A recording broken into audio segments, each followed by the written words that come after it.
Gravando. Sim.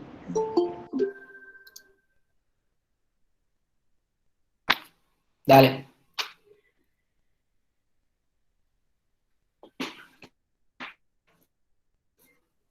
Quem vai começar? Posso começar, professor? Karina, pode? Quem é seu grupo, Karina? É o Fernando, o Vitor, a Pri, o Matheus, a Amanda. Você era líder do grupo? Não, Fernando. É, Fernando. O tema qual é? Tema: impacto da pandemia na economia brasileira, e nós vamos falar sobre a índice de desemprego de motorista de Uber. Legal. Beleza. Fernando?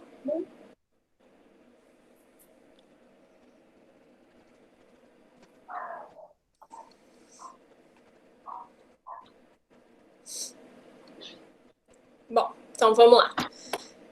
Boa noite, professor. Boa noite, galera. Nós vamos falar Boa noite. sobre o impacto da pandemia nos motoristas de Uber. Tá, então o primeiro slide ali ele fala sobre a economia paralisada, onde tudo começou. Então, para tentar conter a pandemia, né, boa parte da população foi submetida às medidas de isolamento, que incluíram o fechamento da escola, comércio. Isso aí é uma coisa que é bem clara para todo mundo, né? Nós liga a televisão, diário, todos os dias é o que se fala, sobre Covid, Bolsonaro. E é isso. Então, eu acho que não tem necessidade da gente ficar batendo muito em cima disso daí, não. Então, o desemprego, né? O impacto da pandemia no desemprego. O desemprego foi uma coisa, um impacto muito relevante por conta de que, professor, me corrija se eu estiver errada, mas quando se fala em economia, é um total, né?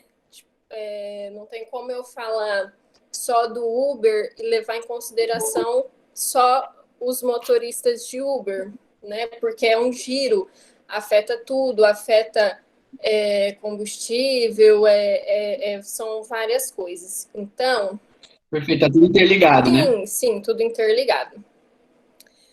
Há um ano atrás, a pandemia ela teve um impacto gritante com esse aplicativo, né, que é o Uber, de 100%, 70% caiu no mercado em cima disso. Então, Meu Deus. sendo que 50%, onde eu falo que tudo é um giro, 50% disso eram carros alugados, né? Então, as locadoras sofreram muito com isso. Teve até, eu estava assistindo até uma reportagem sobre locadoras, porque os motoristas não tinham mais como se manter, né? Porque caiu um fluxo de 20 viagens, por exemplo, que eles faziam no dia, eles só conseguiam fazer 10, 8 viagens por dia. Então, isso é um impacto muito grande na renda desses trabalhadores, né? Num total. Então, eles tiveram que quebrar os contratos com as locadoras e foi virando um acúmulo nas locadoras dos motoristas devolvendo os carros. Eles já não tinham nem lugar mais para guardar esses carros. Então, quando os motoristas quebravam o contrato, eles pediam se eles não podiam ficar com os carros nas suas casas, né?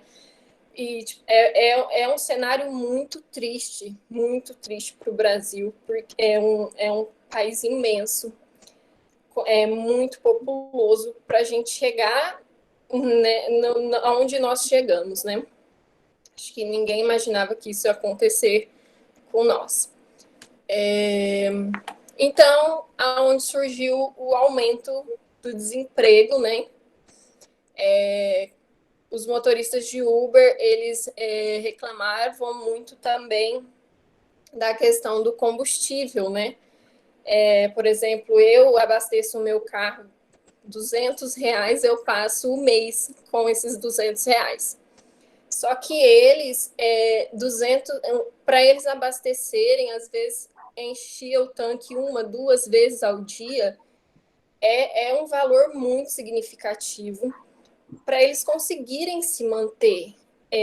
O que a gente pagava há um ano atrás, R$ 3,20, R$ 3,10, eu não sei exato, para a gente estar pagando a quase R$ 6 um litro de combustível hoje. Karina, é engraçado que o fluxo de Uber, né, de ônibus, de carro nas ruas caiu, né? Se Sim, caiu, quer dizer que eles estão consumindo menos, né? sim, Gasolina, álcool e tal. sim. Quando a gente consome menos, aí existe uma lógica de que o produto se acumule mais, né? Exista mais produto parado. Então, se existe mais produto parado, então, para vender, a lógica do mercado diria que esse preço deveria cair. Sim. Então, como que ao mesmo tempo que o consumo cai, o preço sobe? O mercado não consegue explicar isso. Exatamente. É um contrassenso. É o que a gente vê nos mercados, por exemplo, né? Nós vemos que as pessoas não pararam de comer, a agricultura não parou. E por que o aumento está tão grande? Mas veja, Karine, Karina, como é que é diferente? Porque as pessoas ficavam mais em casa, Sim. elas consumiam mais produtos de mercado, esses produtos Uhum. que a gente usa em casa, comem menos na rua. Então, estão consumindo mais desse produto. Então, o preço subir, tá certo. É a Uhum. lógica de mercado diz isso. Mas, se a gente consome menos gasolina, o preço tinha que baixar. Sim. Só que isso não dá para explicar. O que no mercado dá para explicar. Entende? É verdade. Uhum. E aí é onde acontece o desemprego, justamente pelo que o professor acabou de citar, o exemplo de um posto de gasolina. A demanda diminui, né? Então, o fluxo diminui, então por que eu vou manter uma quantidade X de funcionários se com o que 2, 3 fazia, um só faz, né? No comecinho você comentou a pedra. Tá tudo interligado. Sim. Se o Uber está consumindo menos gasolina, o dono do posto vai vender menos álcool. A distribuidora vai vender menos gasolina pro dono do posto. A refinaria vai vender menos petróleo para a distribuidora. Né? Sim. Então tá tudo interligado. Exatamente. Aí teve uma piora nas contas públicas, né? Isso aí é uma coisa que também não no Brasil, né? É no geral, então o índice baixou muito. Que dado que é esse? Eu não consigo ler. Tá pequeno aí? Você consegue ler essa frase que está embaixo do piora nas contas públicas? Para mim, por favor? Resultado primário do setor público Tá. consolidado em bilhões. Uhum. Mas isso, assim, é do governo federal, provavelmente. Mas veja que é bastante relativo. Bastante relativo, porque se as pessoas estão consumindo mais produtos primários, né, bens de consumo primários, então os governos estaduais, eles não tendem a perder tanto, porque isso está vinculado ao ICMS. Não tem a ver com a tua apresentação, mas é interessante vocês saberem. Mas aí, no caso do governo federal, tem a ver, a principal fonte do governo federal é o imposto de renda. Imposto de renda tem a ver com o resultado de produção, né, de desempenho final. Então, ele tende a arrecadar menos. Sim. Existe um conflito distributivo no final das contas. Né? O dono do supermercado vai ganhar mais, porque ele vai vender mais. Quem vende combustível vai perder muito. De repente, o governo estadual não vai perder tanto. Entende? É uma distribuição de onde o dinheiro começa a se alocar. Sim. Aí é onde a gente chega no índice de desemprego de motorista de Uber, né? Então, as empresas elas estão passando por uma situação crítica devido à pandemia, né? Sendo que grande parte dos funcionários foram demitidos. clientes da Uber foram isolados em suas casas, e daí entra a parte do delivery, né? Que foi aonde teve um aumento muito significativo. Você vê, é a distribuição do dinheiro. Ele sai de um lugar e vai para outro.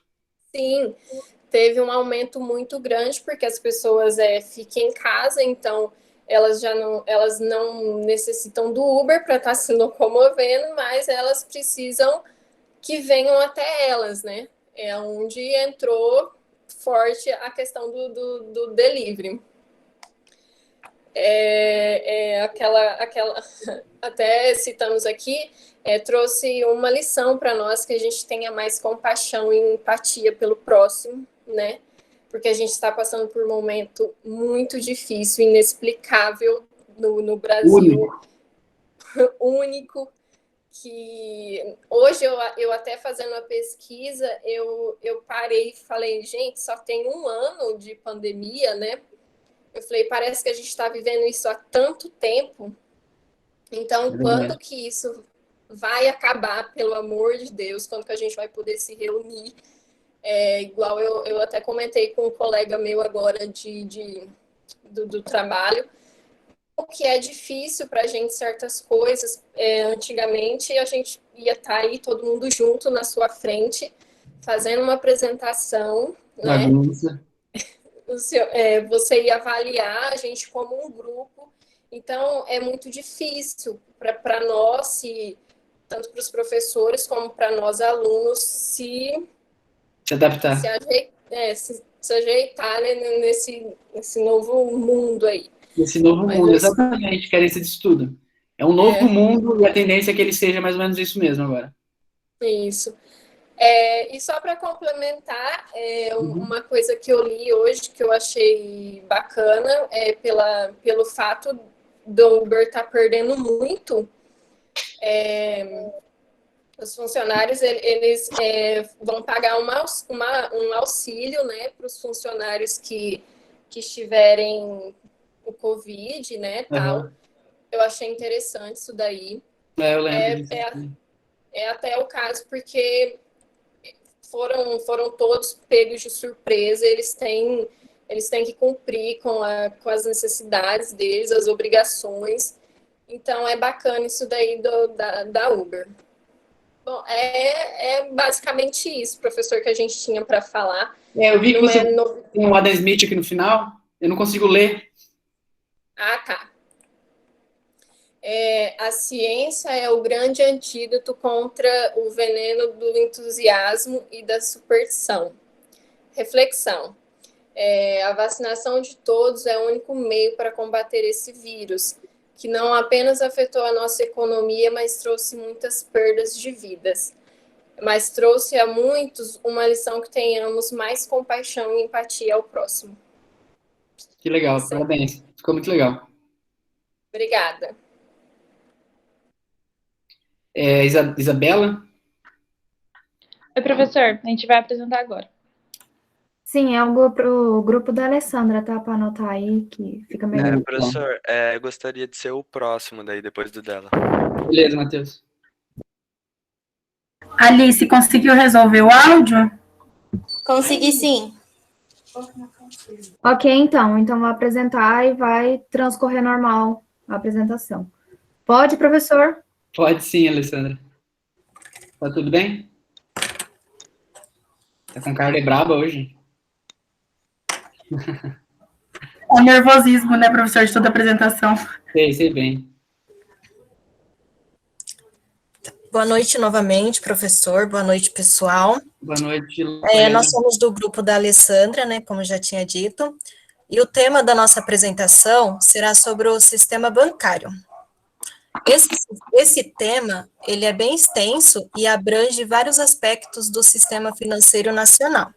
E para nós, estudantes, né, de ciências contábeis, conhecer o funcionamento e a linguagem desse sistema será de extrema importância. Portanto, né, para entendermos um pouquinho melhor sobre o sistema bancário, será necessário voltarmos no contexto histórico. O sistema bancário, ele surgiu com a circulação das moedas de ouro e prata na época do Renascimento. E com essa circulação, surgiu as primeiras operações bancárias, que era a troca dessas moedas. Naquela época, o nome banco, ele foi criado pelos banqueiros, essa expressão dada, essa expressão ela foi dada, né, por causa das mesas ou os bancos de praça que utilizavam para fazer essas trocas de Olha moedas. só, eu não sabia. Vocês chegaram eu cheguei a indicar o Mercador de Veneza para vocês, o filme? O filme? Não? Não me lembro. Não. Ah, então anotem aí. É um filme com o Al Pacino, um filme maravilhoso. Uhum. É baseado numa obra do Shakespeare. Ai, que bacana. Mercador de Veneza, que conta a história do Shylock, que era um judeu que via ali, né, Veneza, essas cidades italianas. Sim. E ele, na época, os judeus eram obrigados a usar um chapéu vermelho quando saíam na rua. Qualquer semelhança com uma estrela no braço, como na época da Alemanha nazista, não é mera coincidência. Uhum. E a história gira em torno dos judeus serem discriminados por serem, não avarentos, né? Mas Sim. fazerem a usura, né? Que é ganhar dinheiro com dinheiro. Foi quando surgiu, acredito que seja bem essa contextualização que você está fazendo. Sim. Super indico, vocês vão amar. É com o Al Pacino, então não pode ser ruim, né? Certo. Então, como eu tinha dito, né, o sistema bancário ele surgiu com essa circulação das moedas, né, e eles trabalhavam na rua, com mesas mesmo, ou nos bancos de praça para fazer essa troca dessas moedas. E esses banqueiros, eles tinham a função de facilitar essa troca e avaliar, né, a autenticidade e a qualidade de cada moeda. E com o passar do tempo, eles notaram a necessidade de criar uma instituição para que pudesse guardar essas moedas. E com a circulação desse dinheiro foi grande, então eles começaram a fazer empréstimos, e com esse empréstimo, cobrando juros também. E naquela época, a Igreja Católica era contra a cobrança desses juros, porque para ela, o lucro era um pecado. Então, mesmo assim, os banqueiros continuaram fazendo esses empréstimos, né, e eles começaram a ficar ricos, né, foi enriquecendo. A usura. Isso. Pecado. E com esses empréstimos, né, eles começaram a comprar terras oriundas e tornando-se os burgueses daquela localidade, né, sendo os donos dos comércios, sendo artesão, e assim por diante. Falando agora do Banco no Brasil. O Banco do Brasil, isso, ele foi a primeira instituição financeira criada no Brasil. Foi criada por Dom João VI, com o objetivo de financiar as aberturas de empresas manufatureiras na época do Brasil colônia. Só que essa instituição, ela acabou falindo, porque Dom João VI precisou voltar a Portugal, e também porque havia certos limites as importações e exportações, então acabou que faliu. E aí, no ano de 1851, o banco ressurge sob a direção de Visconde de Mauá. Ele queria, assim, servir o governo na concessão... Fecha o seu microfone, tá dando interferência, fazendo favor. Desculpa, Maria, te interromper. Tá bom. Aí, ele voltou, no caso, né, com o Visconde de Mauá, e ele tinha o intuito de servir o governo com as linhas de créditos apenas em situações importantes. E também era responsável por emitir a moeda do país. Atualmente, o banco é um dos principais bancos do Brasil. É uma empresa pública que contribui de forma... O Banco do Brasil não é uma empresa pública. Ele é misto. É uma empresa mista, público. É bem diferente. Inclusive, se você... todo concurso cai isso. Todo concurso. Vale a pena saber, porque todo concurso cai. Uma pergunta. A Sanepar é uma empresa pública, sabe? A gente vai explicar esse conceito um pouquinho mais para frente. Ah, tá. Tá bom. Ele contribuía de forma intensa no crescimento econômico, industrial, comercial e social no Brasil. Ele atuava diretamente nas situações que não eram muito importantes no contexto de bancos privados, como nos créditos rurais, que era preciso ser alcançado a todos, né, no caso. Então, eles priorizavam essas partes mais importantes. e é também a instituição mais procurada pelas pessoas que têm interesse de estabelecer uma empresa privada. Maria, muito legal, mas assim, eu senti falta da fonte, por exemplo, sabe? Por exemplo, essa última informação eu achei muito legal, só que eu não acreditei nela, porque, né, não sei de onde você tirou. Não, no final a gente tem todos os lugares que a gente pegou as informações. Ah, mas é bom que tenha, junto com você afirma alguma coisa, tá? É bom não, é obrigatório. Tá bom. Boa noite. Agora eu vou falar sobre o Banco Central do Brasil, atualmente conhecido como Bacen. Esse banco ele foi criado para ser o Banco dos Bancos em 1964, com o intuito de garantir a estabilidade do poder de compra da moeda nacional, estabilidade econômica, regular o poder financeiro e controlar a inflação. A emissão de moedas talvez seja uma das funções mais conhecidas do Banco Central do Brasil. Antes de ordenar a impressão de novas cédulas, o Bacen promove um estudo para avaliar se existe demanda por mais dinheiro para suprir a atividade econômica financeira do país. Caso seja verificada a necessidade de produzir mais moeda, um novo lote é encomendado para a Casa da Moeda do Brasil, a CMB.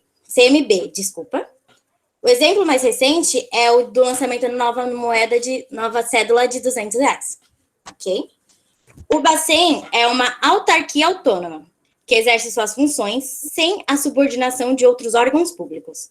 Mesmo que esteja ligado ao Ministério da Economia e opere com a supervisão do governo, assim considerado banco autônomo, com a função de autorizar o funcionamento de demais instituições financeiras, bancos de investimentos e corretoras de valores, sempre as fiscalizando. Então, o Bacen, ele vai controlar a economia de outras empresas, como o Banco do Brasil, impor regras e ordens, tá bom?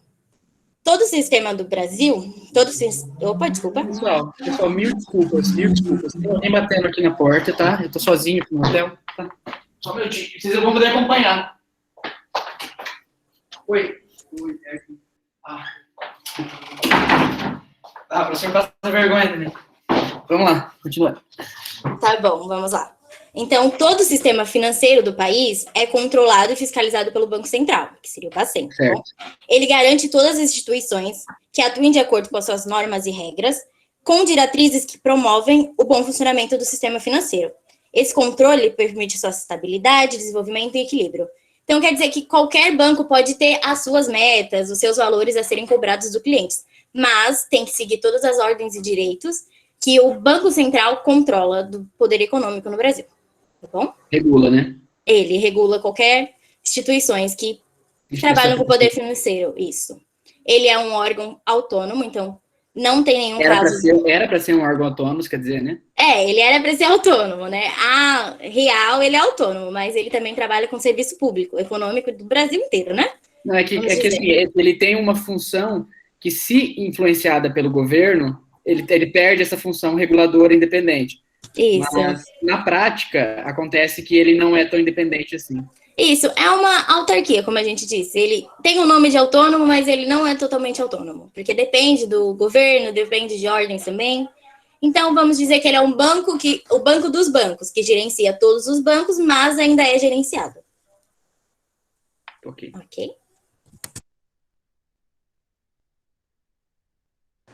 Boa noite, professor. Boa noite, Isabela. Sobre os sistemas bancários, o sistema bancário ele vai ser um conjunto de bancos ou de instituições financeiras que vão reger ali toda a oferta de crédito de um país. Eles vão ordenar as taxas e os juros cobrados de acordo com o Bacen, e eles vão ser divididos ali entre bancos públicos e privados. Os bancos públicos, eles são controlados pelo município, pelo estado ou pela União. Hoje em dia não existe mais banco municipal nem estadual. Eles foram comprados, como é o caso por exemplo, do Nossa Caixa, que era estadual, foi comprado pelo federal, hoje em dia é o Banco do Brasil.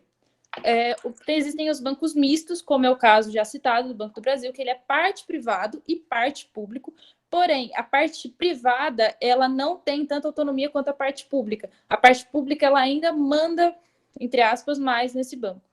Bom, a vantagem do banco público é que ele geralmente tem uma taxa menor, porém, o seu serviço, ele tende a demorar mais, ele não é tão ágil nem tão personalizado. E os bancos privados, eles têm umas taxas mais altas, porém o serviço é personalizado. No Brasil, a gente vai viver aí um oligopólio, que seria um grande mercado comandado por poucas empresas. Os bancos, a gente conhece ali as bandeiras mais famosas, né? Banco do Brasil, Itaú, Santander, Caixa. Eles vão comandar toda a oferta de crédito de um país. Isso é um prato cheio, né?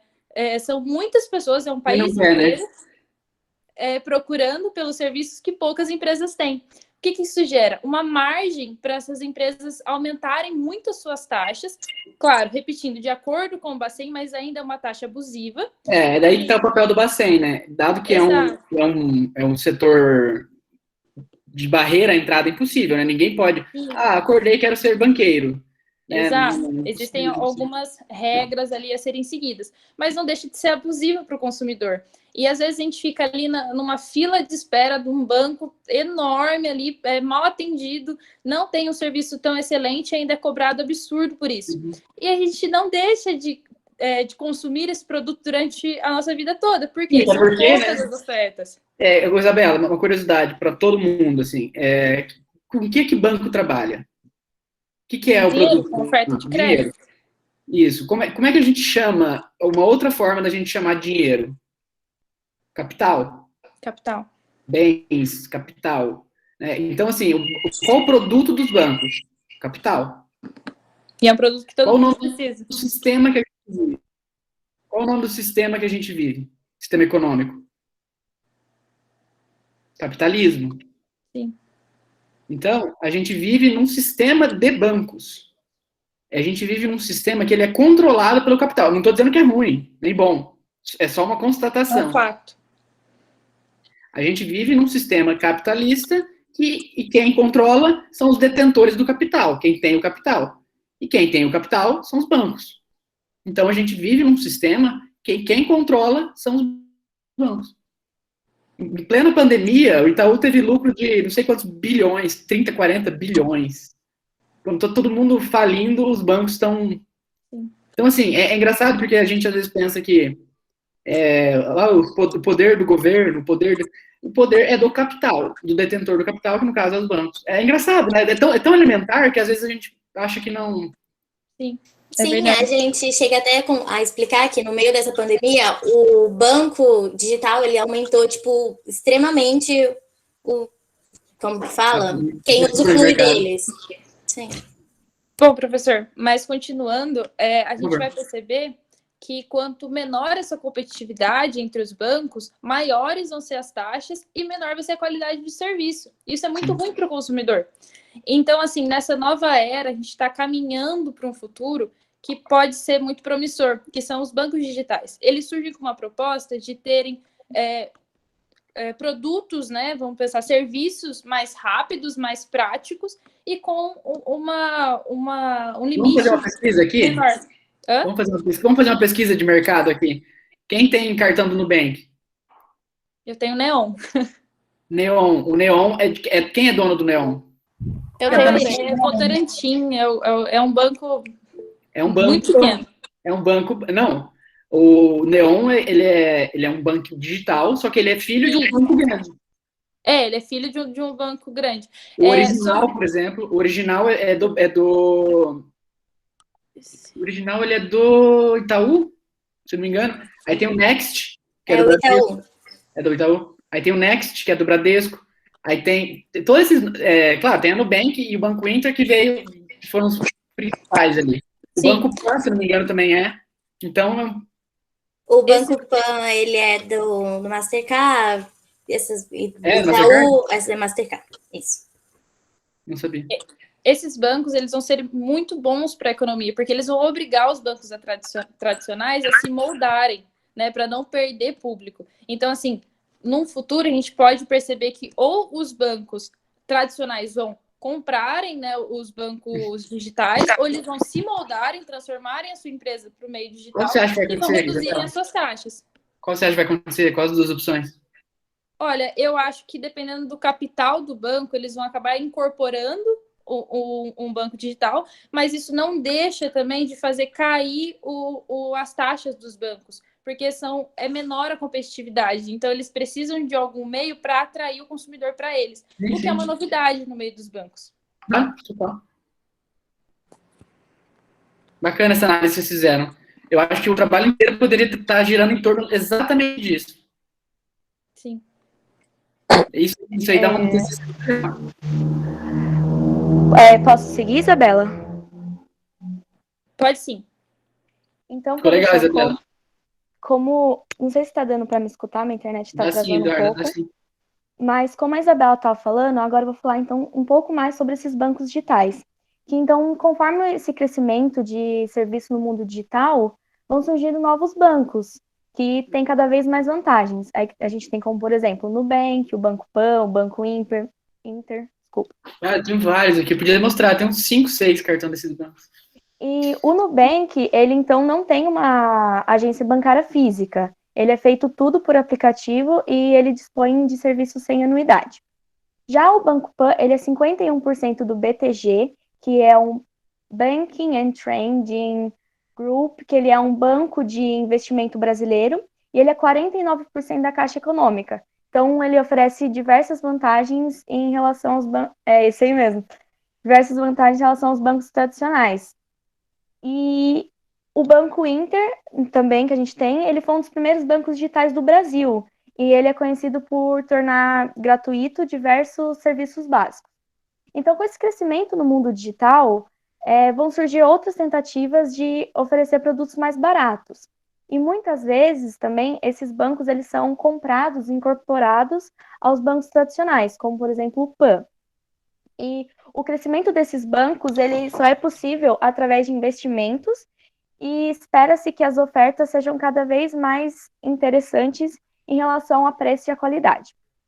Então, com isso, com essa era digital, a gente foi criado o Pix. A gente tem, então, hoje em dia o Pix, que ele foi criado como forma de facilitar os pagamentos e transferências de modo instantâneo e seguro. Ele funciona em todo o território nacional e ele é aberto todos os dias, 24 horas por dia. Ele é realizado de forma digital, usando uma chave Pix ou o QR Code. E essa chave, ela é uma maneira de identificar o usuário. Então, tipo assim, ela pode ser por número de telefone, e-mail, CPF, CNPJ, ou por um código alfanumérico que é aleatório. E também o Pix ele contribui muito para a economia, esses bancos contribuem para a economia, pois reduz o uso de dinheiro em espécie, aumenta a eficiência em alguns processos e aumenta a competição no mercado de pagamentos. Eduardo, só um comentário. Uma das principais teorias econômicas é a teoria de custos de transação. O quanto demora para alguma coisa acontecer, para os processos econômicos acontecerem. Dentro da economia monetária, que é uma corrente, um pedaço da teoria econômica, existe uma variável, um grupo de variáveis que chama velocidade da moeda, que é como se fosse um multiplicador, né? Quanto mais veloz é a moeda, mais rápido é que o dinheiro, o fluxo do dinheiro, logo, maior a circulação, maior o produto, né? Maior o resultado. E o Pix, ele é justamente uma forma de facilitar as transações, né? Ele diminui os custos de transações e aumenta a velocidade da moeda. O Pix é algo bom demais para ser verdade e ser de graça. E ter vindo ainda do Banco Central. Professor, boa noite. Vou falar sobre nossa economia com Covid.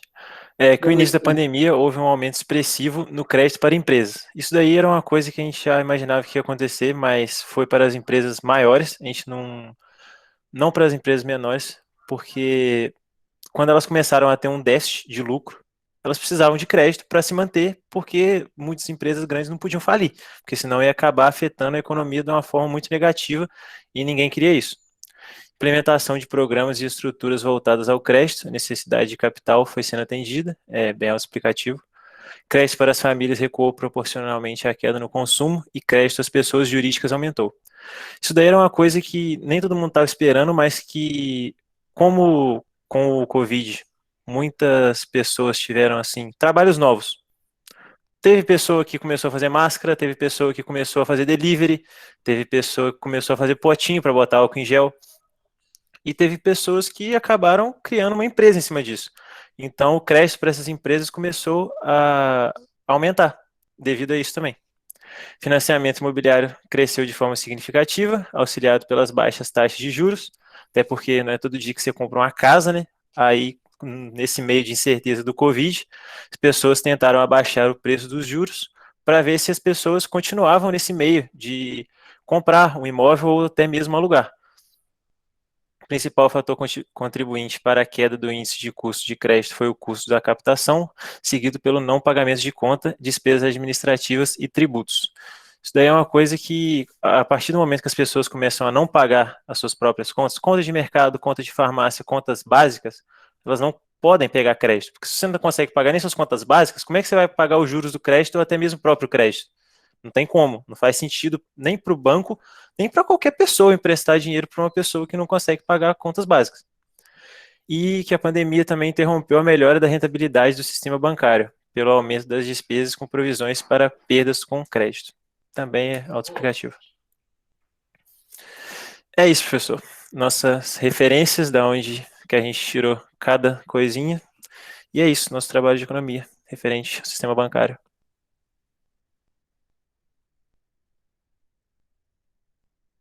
Beleza, beleza. Teve uma parte muito boa aí. Mas, no geral, eu acho que ficou... Mas valeu, gente. Parabéns. Professor, quando o grupo do Matheus puder começar, você avisa, por favor. Tá, só vou ao banheiro, tá? 2 minutos.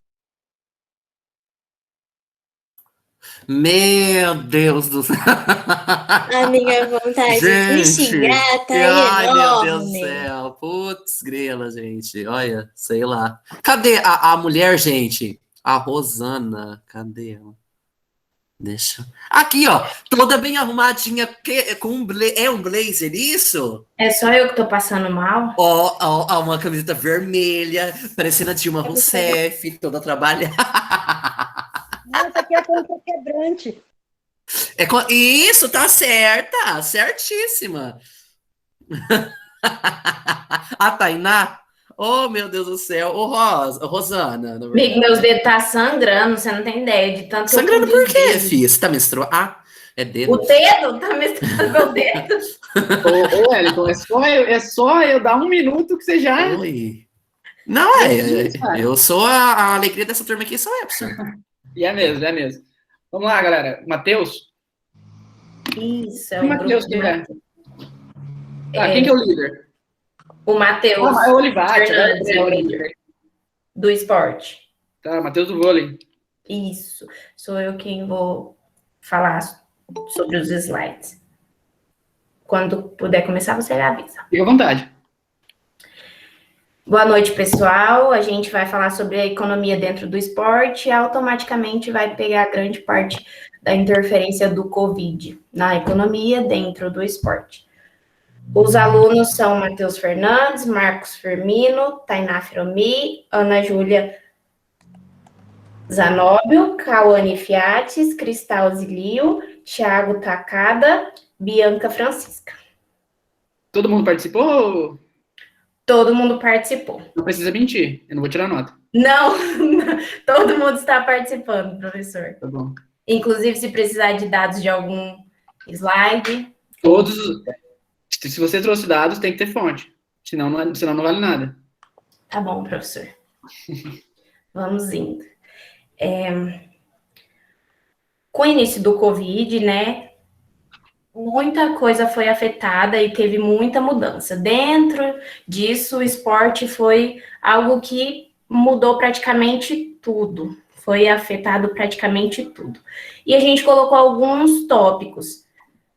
Começa com demissões de atleta, suspensão de treino, adiamento de evento, readequações de salário, partidas sem torcida, no caso, jogos sem torcida, atletas parados e crise financeira.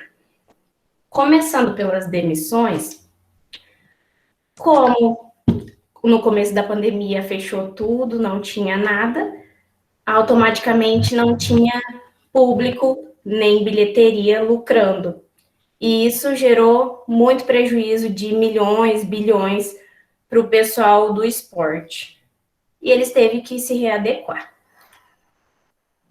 A demissão foi algo meio que inevitável, e o pessoal que mais foi afetado foi a comissão técnica, foi os técnicos, os auxiliares, e dentro deles também foi os jogadores que já estavam perto de se aposentar, para eles conseguirem segurar os que têm maior salário, ou que é mais famoso, que vai trazer de alguma forma mais lucro para eles, eles demitiram os que já estavam perto de se aposentar. Passando para o próximo, a gente tem a questão da suspensão de treinos. No começo também, como estava tudo fechado, os treinos foi suspenso por conta da aglomeração, né? E as atividades também, sem seus treinos, as rotinas foram todas suspensas.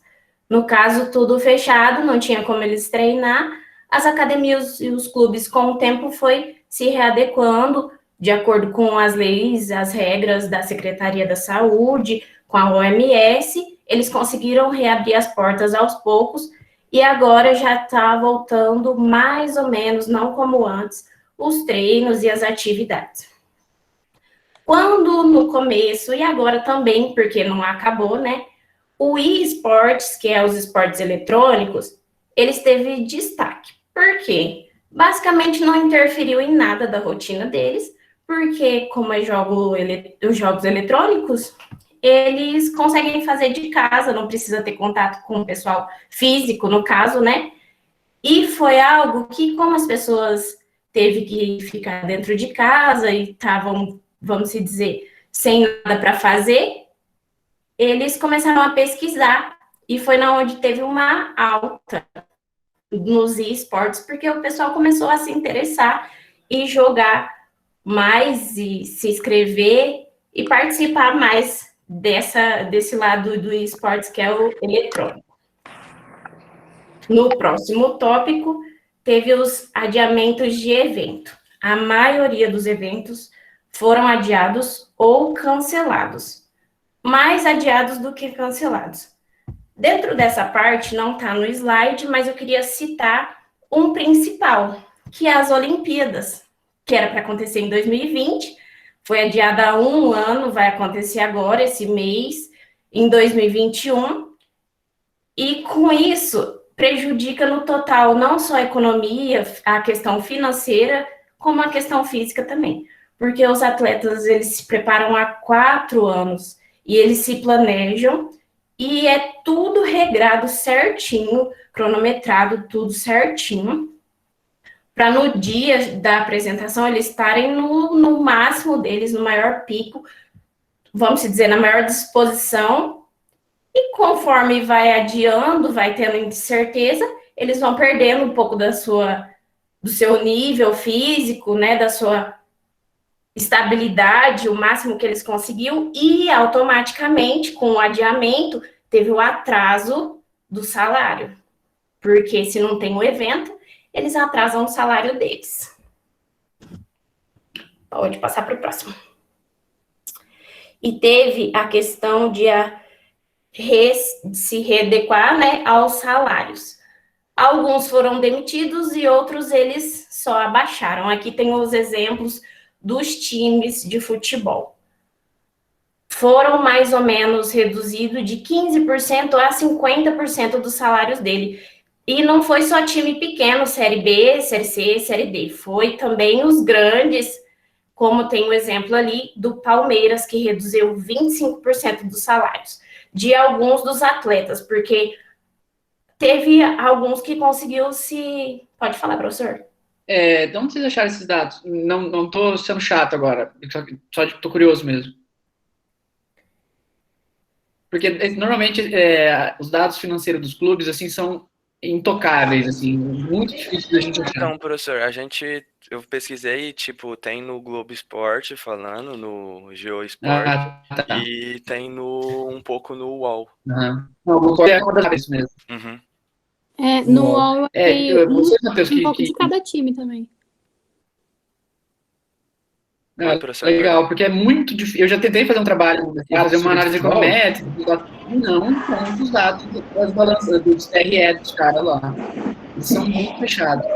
É Não, que não professor, fala mas o saiu, salário mas exato, pode né, ser professor? verdade. Só fala que diminuiu uma porcentagem, Sim, mas sim, não sim. fala. Mas já é uma informação interessante, né, gente? Adriana, você falou? Isso é verídico mesmo. O do Flamengo também abaixou 25% do salário do Flamengo. Sim, não sabia não. Muito legal, muito interessante. E alguns eles conseguiu acordo, né? Eu imagino, isso não foi uma pesquisa minha, mas eu imagino que os mais conhecidos têm mais vantagem, né, para se impor sobre o quanto vai diminuir do salário deles. Alguns conseguiram acordo, outros 25% reduzido, 25% reduzido. Pode passar para o próximo. A questão das partidas sem torcida. Como eu falei no começo, né? Agora, os jogos agora tem até algumas pessoas lá que dá para ver ainda na arquibancada. Mas no começo não tinha nada, estava acontecendo só para eles mesmos, só a equipe, as pessoas que eram essenciais. Exemplo de futebol, que é o que mais a gente assiste na TV, né? Vôlei também, você não via gente na arquibancada. O brasileiro tem muito disso, torcida e gritaria, eu acredito que isso estimula o time, o jogador, tanto estimula para ganhar, quanto desanima também bastante. E foi uma das partes que afetou bastante na economia, porque praticamente o futebol vive da bilheteria, ou qualquer outra também que tem que assistir, basquete, vôlei, todos eles, o pessoal vai assistir e é com isso que eles lucram. Só que a gente foca dentro do pessoal que participa diretamente do esporte, mas sem torcida, só a partida, só os principais jogadores lá, afeta no pessoal de fora também, que é as barraquinhas, né? Porque em volta do estádio fica a barraquinha de pipoca, os vendedores de camiseta, e um monte de barraquinha que fica lá fora. Essas pessoas também foi muito prejudicada, porque se não tem ninguém para ir no estádio, não tem ninguém para eles vender. Então, não foi só o pessoal do esporte diretamente. Eu gostei que vocês trouxeram isso também, né? O pessoal do Uber lá também falou, a Karina, né, Karina? E isso aí é uma das coisas mais de fronteira, assim, da teoria econômica, né? A gente nunca desconsiderar os efeitos externos, né? Os efeitos em terceiros, que seriam as externalidades. Grosso modo, externalidade é a minha ação em relação a você pode ter um resultado no fulano também, ou em mim mesmo, de repente. Eu não estudar para a prova hoje, pode me resultar em mal na prova de amanhã também, de repente. Então, é um efeito em cadeia. Você pensar as coisas como um sistema, né? Não existe um ato com uma consequência única. Isso é muito importante vocês sempre terem em mente, não só na economia, mas em qualquer ciência. Isso mesmo, professor. Porque a gente foca, né, só no time e todo o pessoal que envolve ali em volta do time. Só que tem os pessoais de fora também que dependia disso, né? E dependem ainda. Tem muitos que tá desempregado, que não conseguiram viver de outra coisa. Tem vários relatos no YouTube de pessoas que viviam de barraquinha, né, de venda autônoma, vamos se dizer, e que hoje está passando muita dificuldade. O próximo que a gente vai falar é dos atletas parados. Na verdade, liga um pouco com o slide lá do começo, que atleta parado perde seu condicionamento físico, automaticamente ele precisa de mais dinheiro, ou ele perde mais dinheiro, no caso, né, para se recuperar depois.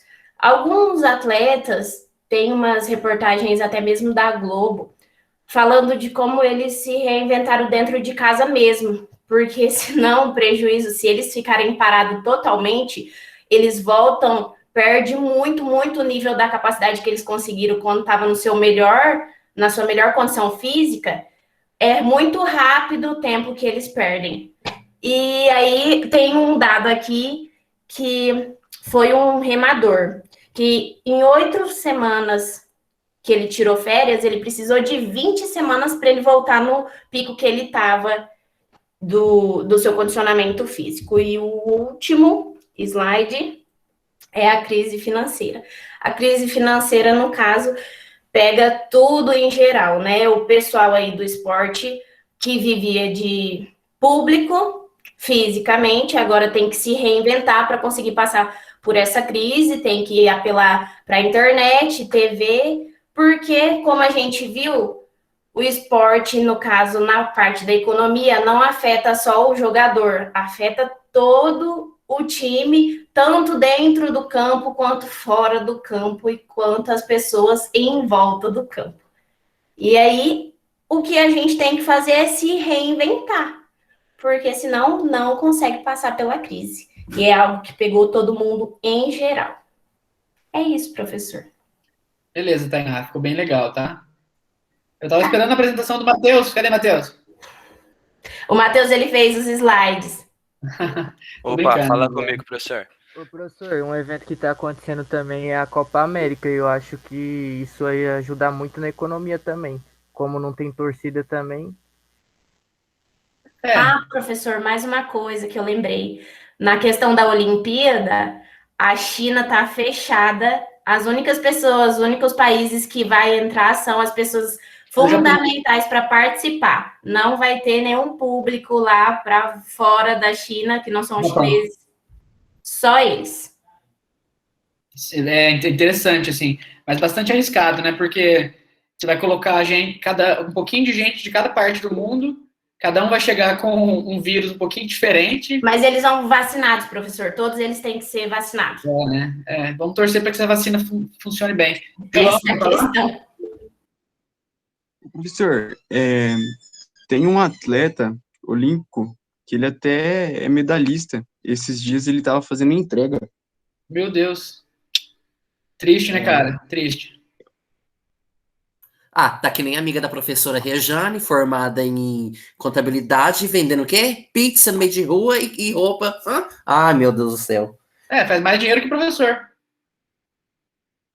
Ah, você jura? Então vou cancelar o curso. Não, faz mesmo, mas assim, você tem que tomar sol, né? Eu prefiro ganhar menos e não tomar sol. É verdade, né? É pra isso que eu tô estudando, tá certo. Vamos lá, gente. Quem que é o próximo? Gente, parabéns, ficou legal. Ficou bacana. Eu esperava mais ou menos isso mesmo. Eu falei com o Matheus no meio da semana passada, né, Matheus? Ele comentou que vocês iam fazer e ficou bacana.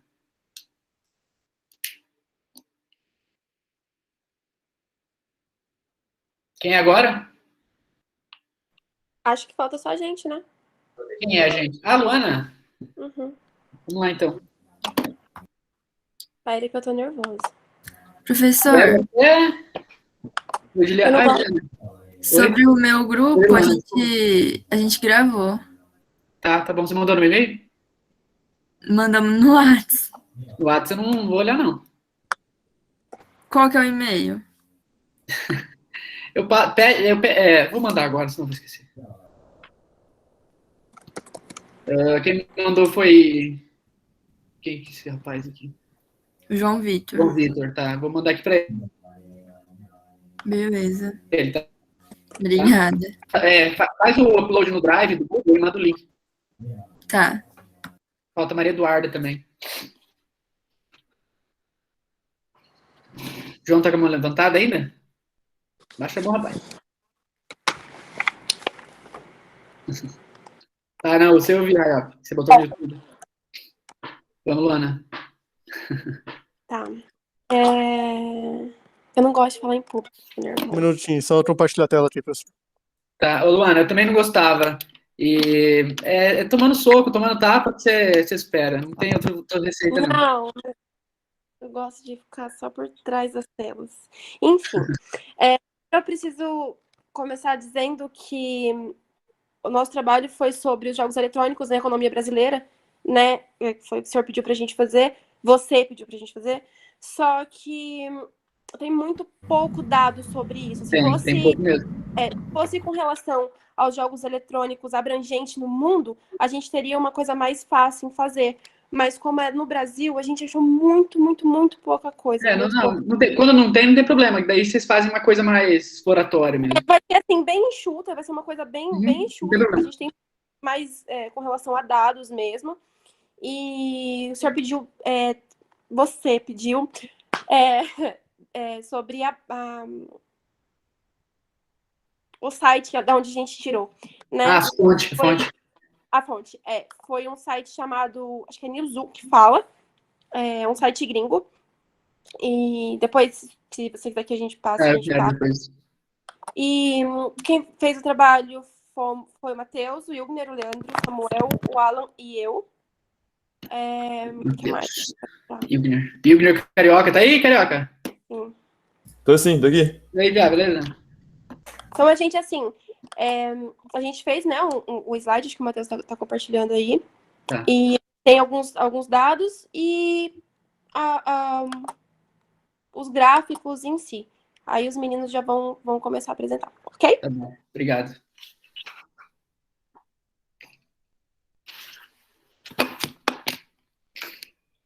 Samuel?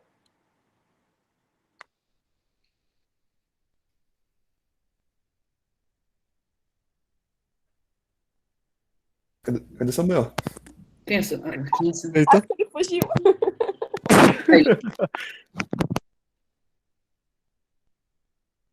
Tá, se o Samuel não apresentar, eu apresento então.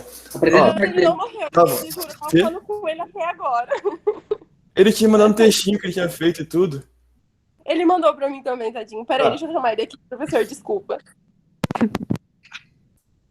Tá, os jogos eletrônicos surgiu em meados de 1932, só que ele começou a crescer, tipo, nessa época todo mundo lembra de Tetris ou alguns jogos bem antiguinhos que não tinha gráfico nenhum.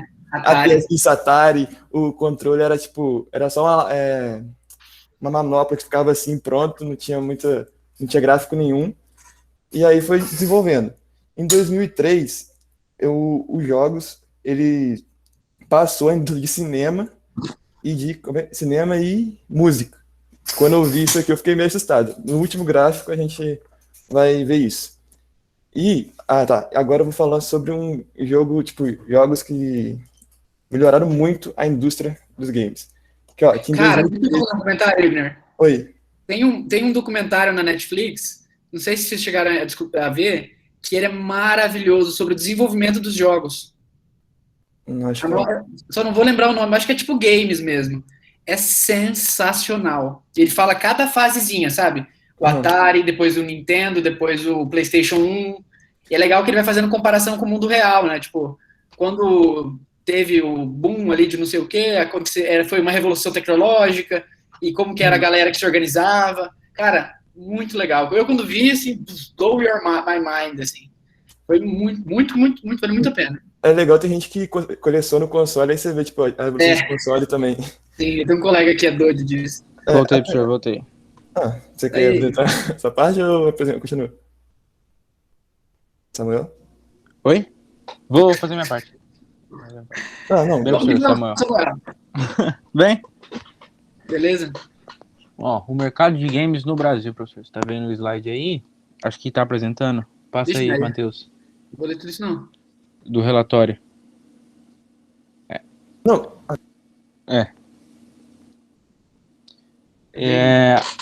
Essa pesquisa aí foi feita pelo site Newzoo em 2018, que é um site pago sobre games. Newzoo, não conheço. Newzoo. Ela concluiu nessa pesquisa aí que teve um rendimento de 1,5 bilhões de dólares. Dólares é difícil. Dólares, professor. Quase 8 bilhões de reais hoje em dia, né? Uhum. Aí fala que quase 76 milhões de jogadores, que forma o 13º lugar no ranking mundial do Brasil, que tá no mundial, entendeu? Legal. Na verdade, eu achava que o Brasil fosse mais. Normalmente o Brasil, ele tem umas posição boa, assim, em coisas nada a ver, tipo lipoaspiração. Tipo... Eu achei que era maior também. Engraçado. Ali embaixo tá falando que nos jogos de console e PC, a maioria são homens que jogam. Agora, nos jogos de mobile de celular, mais de 50% são mulheres. Nossa, que... Mais de 50% são mulheres. Cerca de 83% de jogadores gastam dinheiro com itens, bens... Cara, eu comprei um videogame faz pouco tempo, depois de velho, né? E direto eu compro uma besteira, cara. Tô jogando o Winning Eleven lá, PES. Eu compro moedinha lá pra comprar o Messi, os caras lá, toda hora. E não consegue? Não, eu compro. O Kaká e tudo, cara. Nossa senhora. Pensa... Nossa senhora. 38% dos homens e 35% das mulheres compram pacote de expansão DLCs. Deve ter também no Winning Eleven, não tem não? Não, eu não sabia que tinha isso. Acho que tem. Agora, e 59% das pessoas assistem conteúdos online sobre esses jogos e 35% dos seus computadores. E apenas 16% não vê nada, tipo, só vê uma vez por mês ou menos ainda. Talvez, isso aí. Tá, então, Matheus, volta pro primeiro slide ali, que o Samuel chegou meio perdido. Aí, agora eu vou falar, tipo, do segundo parágrafo aí, que tá falando sobre um jogo, tipo, que revolucionou muito essa indústria, que foi o GTA V, que todo mundo provavelmente já escutou falar ou já jogou. Cara, eu comprei esse jogo e não consigo jogar. Ah, não é possível. Muito difícil. Não é nada. Pra mim. Não dou conta. Hã? Eu também não consigo, não dou conta. É muito botão ao mesmo tempo. Ah, tranquilinho. O jogo, tipo assim, ele já tem uns 8 anos. E, tipo, é um jogo já antigo. E até hoje tem servidor que funciona, o jogo não tá abandonado. Se você comprar, vai ter gente jogando. Eu lembro do San Andreas. Então, só que esse daí já tá meio abandonado. Só que, tipo assim, console, tipo, Xbox 360 e PS3, ele já não atualiza mais. Só que só atualiza em PC e PS4. Que já arrecadou 1,2 bilhões de dólares só em venda. Você pegar e vender. Ou GTA V? Só GTA V. Só pegar e vender. E, tipo, sem contar microtransação, você comprar dinheiro com dinheiro real, entendeu? Aí, com isso, vai dar 2 bilhões. Nossa senhora. Só que mesmo assim, ele não é o jogo mais dos tempos. É um MMORPG, que é o World of Warcraft. Já joguei quando era criança. Criança não, molequinho. Esse jogo aí que é o mais lucrativo de todos. Não dava pra comprar na minha época, não. Seu lucro é mais de 10 bilhões. Meu Deus, tem louco pra tudo, né, cara? Então, é isso. Pode passar, Matheus. Tá, agora falando sobre os games na pandemia. Em quase todos os setores, na pandemia foi, tipo, só prejuízo. Porém... Eu mesmo comprei videogame na pandemia. Então, aqui tá falando sobre 2019 para 2020. E os dados que temos aqui, é sobre a Visa. E, tipo assim, a empresa Visa, fez um balanço, tipo assim, de cadastro. A pessoa cadastrar seu cartão em plataformas e consoles. Aí aqui diz que um aumento de 140% nas transações financeiras principais em consoles e plataformas de PC, tipo Steam, Origin, entre outros. Isso, tipo, 2019 para 2020. Aumentou também compras de DLC, porém, DLC, tipo, expansão do jogo. Você tem o jogo, aí você melhora uma coisinha do jogo. Desbloqueia mais coisas. Porém, tipo assim, aqui, a média de valor que você gasta no jogo é de R$51. Aumentou um pouquinho, só que não aumentou, tipo, mudou quase nada. Porém, então, tipo assim, se aumentou o lucro, de aumento de 140%, mas não aumentou o valor, foi que mais pessoas começaram a jogar, e não que as pessoas que já jogavam gastaram mais. Entendeu? No seu caso, por exemplo, você começou a jogar, só que quem jogava gastava mesmo. O Eduardo vai mandar gravado no seu e-mail. Tá bom. Eu comprei Civilization 6 em promoção. Mas é o pirata isso aí. É R$140. Mas por que é pirata? Se tá barato? Não, mas R$140 é muito. Eu paguei uns R$100 mesmo. Mas é muito legal, cara. Tem jogo que só vai pela DLC. Tipo, The Sims é R$2.000 com todos os DLC. E Train Simulator é R$10.000. Eu assinei o EA Sports. Aham. Que acho que é R$19,90 por mês. E baixei o The Sims. E daí, se eu fosse comprar era R$100. Não, mas se você fosse comprar todos os DLC, seria R$2.000. Oi? Todos os DLC do The Sims custa R$2.000. Meu É igual o Deus. Train Simulator, custam R$60, todos os DLC custa R$10.000. Ah, porque o legal é o DLC. Do The Sims, verdade. Então, é assim. Entendi. Por isso que eu pego pirata. E a economia, então, tipo assim, aí você vê que a economia do jogo pode ser direto, você comprou no jogo, tipo R$100, você pode As pegar o jogo expansões. de graça, ou pagar, sei lá, 50 e ter a expansão dentro do jogo, ou você pode, tipo assim, indiretamente, ele faz a economia tecnológica melhorar. Porque, tipo assim, cada vez mais vai lançando, igual lançou o PS5 agora, aí buscam melhorar gráfico e deixar o FPS melhor, tipo, maior. Aí isso acaba melhorando as peças também. Tem dois modelos, é isso que eu dizer, né? 2 modelos de negócio. Oi, eu caí? Não, você tá aí. Beleza. Pode passar, Matheus. Aí já falou? Pode passar. Tá, aí aqui é um gráfico. O que me chamou a atenção nesse gráfico, tipo, que é gráfico de 2018. A aluna explicou os motivos porque é de 2018. Que a maioria, tanto homem quanto mulher, a maioria de 21 a 35. Aí eu tava... Minha idade igual eu. Então, eu tava conversando com o Matheus e tava pensando. Primeiro que a gente lembrou aqui que o Free Fire, ele explodiu em 2019, e o gráfico é de 2018. Então, provavelmente, se fosse fazer um novo, ia estar um pouco maior a idade de 10 a 20. Porque tem muita gente jogando no celular. Free Fire é um jogo que criança joga? A maioria, porque é celular e não precisa de celular pesado, é fácil acesso. Não conheço. Então, ele é de graça. Então, o dinheiro que vem dele vem de microtransação dentro do jogo. Entendeu? E a maioria... É massa? É massa? Eu não gosto, não. Eu prefiro jogar no PC. Aí, a maioria é de 21 a 35, principalmente porque pro player, que é tipo jogadores profissionais, já são maiores de idade, quem faz stream, que grava o seu gameplay e para a pessoa assistir. Eu tenho um cliente que é youtuber. Então, a maioria é maior de idade, então por isso que creio eu que a maioria tá ali. Mas se tivesse um balanço novo, estaria maior de 10 a 20. De 10 a 20 anos. Esses dados devem ser difíceis de coletar, por isso que tem poucas... Sim, por isso que o Matheus encontrou só tudo em inglês, tipo.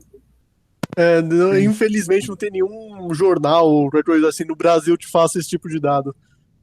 Infelizmente. Deve ser difícil de coletar. Ali, ó, e aqui, ó, 48% são pessoas que assistem algo, tipo, assistem stream ou assistem tutorial. Esse é o gosto que eu não consigo entender, assim, assistir os outros jogar. Não, mas é legal, tipo, você interagir com a pessoa. Às vezes o cara, ou você assiste porque o cara é muito bom e você quer aprender, ou você assiste porque o cara é muito ruim, mas é engraçado jogar, ou você assiste porque você tá à toa sozinho, você já cansou dos jogos, deu raiva e quer conversar com o cara. O professor também tem a opção de você ver o jogo para ver um tutorial que você não sabe se uma parte você vai passar, entendeu? Nossa, sim, exatamente. Fase difícil, então. E ó, 36% de todos os jogadores jogam nas 3 plataformas, celular, console e computador. Que aí o cara já tá certamente um pouquinho viciado. E 41% possuem um teclado gamer. Teclado gamer? Um teclado, assim, ó. Colorido? Mas pra quê? Qual a diferença? O teclado mecânico, o teclado de membrana, o tempo de resposta dele é bem diferente. Aí, em muitos jogos, vai fazer muita diferença. Que faz mais barulho também, professor. Aí já pode passar, Matheus. Amigo, deixa o Alan falar também. Agora eu vou falar um pouco sobre a quantidade... Inclusive o Leandro também tá aí. ...dos custos que gera anual desses games. O custo anual desse último ano teve 175 bilhões e 800 milhões de dólares arrecadados nesse último ano.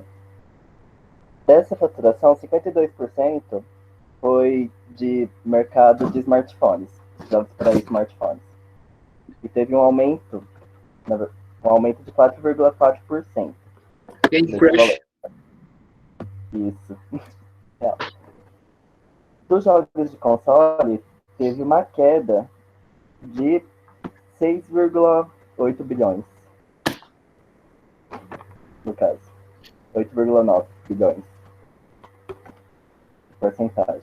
E dos jogos de PC, caiu 1,2% de jogos. Nessa média, 28% são jogos de console, da média anual do mercado de games. E 20% são os mercados de PC. Está bem registrado no gráfico. Bonito o gráfico. Pode passar, Matheus.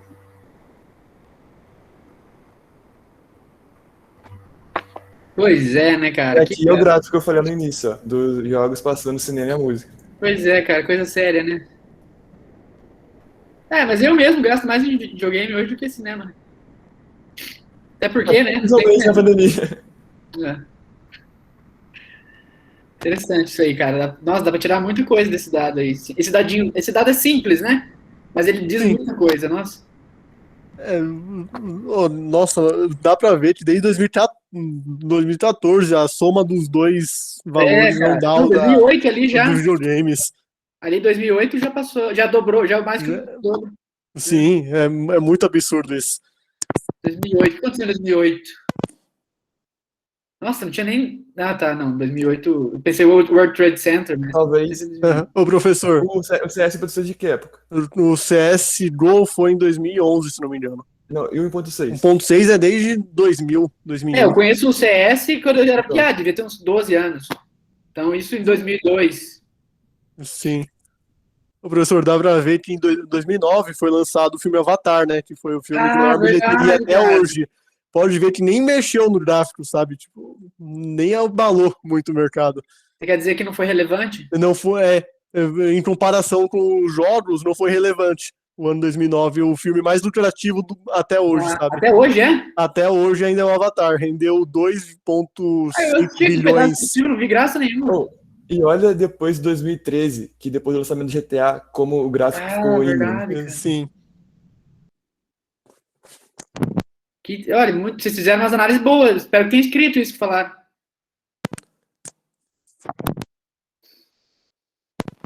O escrito a gente vai entregar, professor, pode deixar. Ainda não está terminado, a gente vai ter informações adicionais ainda. Isso que vocês estão me falando são umas análises muito boas. Sim. Mas para colocar no papel exige um pouco tem que descrever e tal. É mais difícil a gente botar no papel. Eu esqueci a palavra, eu não gosto de falar, tô nervosa, tô tremendo, parecendo um pincher. Então, parecendo o quê? Um pincher. Botar no papel, você tem que ter um pouco mais de paciência, porque ficar falando, você vai tendo insights e tal, mas daí, às vezes não... Mais concentração e... Enfim. É isso.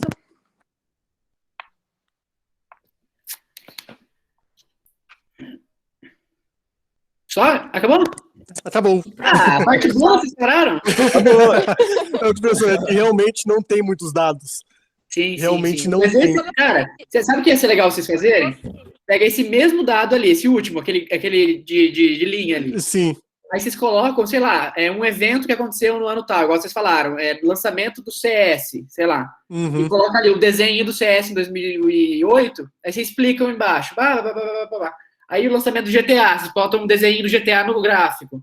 Cara, fica muito legal. E isso aí vai ser 3 páginas.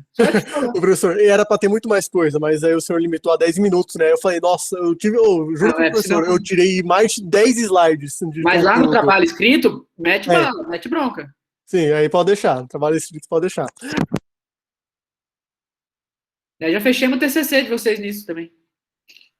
Que assim seja, professor. Esse daí vai ser o TCC futuramente. Cara, vocês vão fazer... isso aí que vocês me apresentaram é o TCC. Só falta encher linguiça. Professor, só tira uma dúvida minha. Todas as turmas vai apresentar ainda hoje? Tem quantos para apresentar? Tem mais quantos, gente? Falta mais 2, se não me engano. Não são 11 turmas?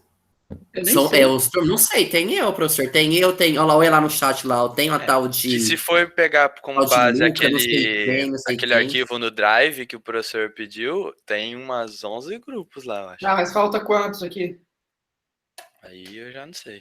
Foram 5. Falta o Robson Bento, professor. Ele quer apresentar aqui? Já tá bom, né, gente? Semana que vem a gente apresenta o resto. Você que sabe. Pode ser, já deu 10h30, né? Se for pra semana que vem... Porque daí, ó, semana que vem, vocês vão entregar o escrito. Todo mundo... a ideia é que a apresentação ela é um processo de organização das ideias. Então, você estar preparado para a apresentação quando você organiza um slide e tal, você está colocando ali os pingos nos is, está organizando a sua cabeça. Aí vocês vêm aqui, passam vergonha. Aí, na hora de escrever, aí vocês já sabem mais ou menos o que não fazer, ou o que fazer. Ou passar vergonha de novo, no meu caso. Porque assim, não tem jeito melhor de aprender que passar vergonha. Mas esse é tão curtinho, tão rapidinho, professor. É coisa de... não vai nem 10 minutos. Então o Elton não inventa, é 10h30 da noite. Não, gente, vocês não... bom, quem já apresentou, se quiser sair da sala, pode sair, fica à vontade. Não pode não, Wellington. Professor, aqui também tem grupos que te enviaram pelo e-mail. Eu sei. Não é o professor que quer ver a apresentação? Claro que eu quero. Então. Se eu não ver agora, eu vou ver semana que vem. Se quer apresentar agora, vamos apresentar, ué. Não, semana que vem, então. Oxi, mas que homem, que difícil de agradar. Não, então vamos apresentar agora, ué. Que coisa. Você quer, os alunos não querem. O que você quer, Wellington? Eu quero nada. Eu vou fazer uma parte aqui que eu não vou... Eu acho que creio eu que não vou nem aparecer. É o Robson. Karina quer falar. Karina. Tá, deixa ela falar, então. Fala, Camila. Ô, professor, eu só queria saber se tem que entregar esses slides hoje. Tem. Você já apresentou, já devia estar comigo. Tá. Beleza, só isso. Mas se você quiser me entregar 2 vezes, também pode ser. Wellington. Oi, professor. Você quer apresentar agora? Vamos apresentar agora. Robson. Sei não, hein, Wellington? Sei não, hein? O professor tá cansado. É um líder de grupos daqui, professor. Ele não quer apresentar. Verdade. Então, não, você vê. Peraí, gente. Vamos organizar essa bagunça aqui. Não, mas não tá extenso, professor. Não tá extenso. Não faz diferença. Essa não é a questão. Professor, já enviei no e-mail, tá? Tá. Eu preciso saber quantos enviaram no e-mail. Ergue a mão. Quem enviou no e-mail? Isabela, Josefe, Gabriela. Nossa, mas um só. 5 pessoas apareceram aqui. Ainda não enviei, mas vou enviar, professor. Tá bom. Depois vocês se organizem ali no grupo, fala, vocês escrevem ali os grupos que já apresentaram, os que enviaram no e-mail e o que falta, tá? Daí a gente organiza pra semana que vem. Porque semana que vem vai ser pra brigar com vocês sobre os trabalhos, algo assim. Vai ter. E pra despedir também, que vai ser a última aula. Eu acho. Já é a última aula semana que vem? Acho que é. Chateada. Hashtag chateada. Professor, a sua prova vai ser essa apresentação mais o trabalho escrito, é isso? É isso. Vai ter boa. Você dividiu o nota, vai ser para entregar que dia mesmo? Trabalho escrito? Semana que vem, mulher. Quanto vale a apresentação e quanto vale o trabalho escrito? 25%, 25% da nota total cada um. Então, 50% da nota da prova aqui. Mas, em geral, vocês foram bem na apresentação, quem apresentou. Professor. Sim. Quando que a gente vai fazer a entrega dos relatórios de cada aula? Já não fizeram? Que história é essa, João? Oi? Que história é essa? Eu tô escrevendo os tópicos, como é Desde quando tem relatório de cada aula, se tem os livros? Eu também não E os sabia. livros não contam? Eu não sabia, não. Os livros são um resumo que o senhor passa de atividade, mas eu não sabia que era Quando eu resumo. peço relatório, tá lá, tá tudo no Classroom. Então, atividade, não é relatório da aula, é atividade do livro. Só segue o que tá escrito lá. Então, ok. Então, João, pelo amor. Beleza. Foi mal. Professor. Hoje tá valendo, viu? Não, eu literalmente pensei já em bater no João. João, agora só que o João falou, todo mundo vai entregar todos os relatórios. Professor, a Karina ainda tá com a mão levantada. Karina, por favor. Tadinha, tá com o braço cansado. Karina? Ih! Eu acho que foi pra perguntar se era pra mandar o slide, professor. Né? Tô brincando, né? Tava brincando, João. Não tô. Então, segue o Classroom lá, tudo que tem que estar lá é que tem que fazer. Ô, professor. É porque... Sim, Beatriz. Você vai abrir a atividade para a gente entregar o relatório da aula de hoje? Vou abrir agora, já. Ok. Tá bom? Por lá, já, se não esqueço. Se quiserem ficar aí me olhando, pode ficar. Vou... Professor, por favor, fala o que pode ser liberado e tchau e boa noite. Hoje eu tô gostando da interação. Professor, eu sou uma pessoa ansiosa, de extrema ansiedade, de ter que tomar remédio, eu fiquei sem dormir, eu trabalho na frente de um computador, eu acordo 5h40 da manhã e volto 7h30 da casa, eu preciso dormir em nome de Jesus. O professor fica acordado até 4 horas da manhã e tem 3 empregos e tá aqui com a gente até 10h30? Ele trabalha em casa, ele pode cochilar a hora que ele quiser, eu não posso cochilar no meu serviço a hora que eu quiser. Isso é verdade. A Isadora tá com a mão levantada. Isadora, Teodora? Fala, professor. Você vai dar prazo para essa entrega de relatório? Até quando? Tá escrito lá. Esse de Oxe, hoje. mas você ainda não publicou. Ah, o de hoje? O relatório só. Hoje É porque assim, eu anotei, mas eu preciso organizar. Tá, de hoje eu por semana que vem, pode ser?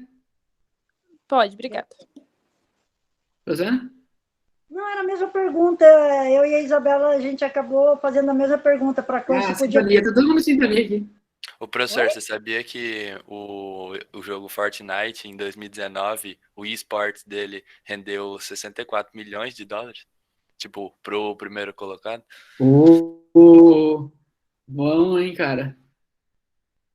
E quem ganhou foi um piá de 17 anos. Eu tenho um Atari aqui em casa. Tem um Atari, Rosana? Tenho. Ei, minha irmã tem um Nintendão, sabe? Aquele com as fitas assim? Nintendo antigo. 16 bits. Um Atari, funciona ainda. Funciona? Tá. Então tá, gente. É isso. Vou criar lá agora, se não esqueço. Professor, você gosta de jogo de tabuleiro? Adoro xadrez. Ah, sério? Ah, eu gosto de xadrez, hein? É 2, hein, professor? Xadrez? Xadrez é bom. Eu jogo, nossa, eu ganho. Todo mundo mas eu gosto. Eu não sou ganho, não, mas eu gosto de jogar. Eu não ganho, mas eu gosto de jogar. Participava de campeonatos. Eu topo, hein? Mas é legal, eu tô querendo comprar um de madeira, sabe? Aham. Bora, professor, jogar qualquer dia. Eu tenho de vidro. Eu tenho xadrez de vidro. Ah, é? Nossa, serve também. É muito bonito. Pois é. Eu vi Já uma... jogou nem, professor? Leandro, qual que eu fiquei curioso? Eu gosto de xadrez, eu gosto de sinuca também. Tipo, os dois, assim, bem substituto. Eu gosto... Na verdade, sinuca e xadrez. Cartas. Eu gosto muito de truco. Eu odeio carta. Eu gosto de um. Gente, eu sou uma velha, eu jogo tranca, buraco. Eu joguei muito quando era jovem, Maria. Vixe, na faculdade. Não, velha eu também não vou nem falar que eu fazia porque tá gravando. Mano, a gente é parecido. Então para de gravar, pô. Vou parar. Professor. Não sei parar de gravar. Fala que é pra ir embora. Aí, pra ficar. Se for embora, vai dar falta.